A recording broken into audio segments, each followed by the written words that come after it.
আসসালামু আলাইকুম রহমতুল্লাহ। সম্মানিত বন্ধুগণ, বিশেষ করে এমপিভুক্ত শিক্ষা প্রতিষ্ঠানে কর্মরত আমার সহকর্মীবৃন্দ, যে যেখান থেকে শুনছেন সকলকে শুভেচ্ছা জানিয়ে আজকে একটি গুরুত্বপূর্ণ বিষয় নিয়ে কথা বলার চেষ্টা করছি। সেটি হলো বর্তমান সরকারের মাননীয় শিক্ষামন্ত্রী মহোদয় জনাব ডক্টর আ.ন.মা এহসানুল হক মিলন স্যার, তিনি কিছুদিন পূর্বে ঘোষণা দিয়েছিলেন যে এমপিওভুক্ত শিক্ষা প্রতিষ্ঠানে প্রদান হতে হলে 18 বছরের অভিজ্ঞতা নির্ধারণ করতে হবে এবং সেটি পরবর্তী 2 দিন আগে তিনি গুরুত্বের সাথে বলেছিলেন এবং আপনার সংশ্লিষ্ট মন্ত্রণালয়ে যে নির্দেশনা দিয়েছিলেন সেই নির্দেশনার বাস্তবায়ন হয়েছে আজকে 10/3/2026 ইংরেজি তারিখ। তারা শিক্ষা মন্ত্রণালয়ের উপসচিব মহোদয়ের যে স্বাক্ষরিত একটি পরিপত্র জারি করেছেন, সেখানে 2025 সালের যে মাধ্যমিক ও উচ্চ মাধ্যমিক শিক্ষা অধিদপ্তর শিক্ষা মন্ত্রণালয়ের অধীনে আপনার যে এমপিভুক্ত স্কুল কলেজ যে এমপিও নীতিমেলা 2025 রয়েছে, সেই নীতিমেলার সংশোধনী আজকে প্রকাশ করেছেন। সহজ কথায় 18 বছরের অভিজ্ঞতা রেখে আজকে যে নতুন পরিপত্র জারি করা হয়েছে।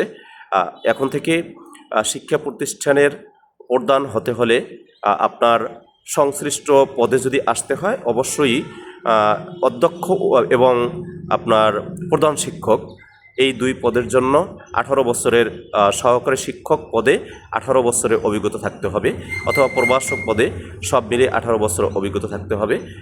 এখানে যেটি দেখা হয়, আমি যতটুকু দেখেছি অল্প সময়ের মধ্যে আজকে 10/3/2026 ইংরেজি তারিখ এইমাত্র পরিপত্রটি জারি করা হলো। সেই পরিপত্রে উল্লেখ করা হয়েছে যে 12 বছরের সহকারী শিক্ষক পদে 12 বছরের অভিজ্ঞতা এবং সহকারী প্রধান পদে আপনার 3 বছরের অভিজ্ঞতা, মোট অর্থাৎ 15 এবং 3 মোট 18 বছরের অভিজ্ঞতা থাকতে হবে সহকারী পদে, অর্থাৎ প্রভাষক কিংবা সহকারী শিক্ষক পদে মোট 18 বছরের অভিজ্ঞতা থাকতে হবে।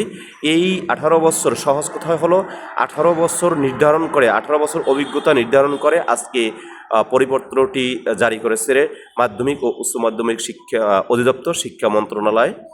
এই কিছুক্ষণ আগে এই আপনার পরিপত্রটি জারি করা হয়েছে।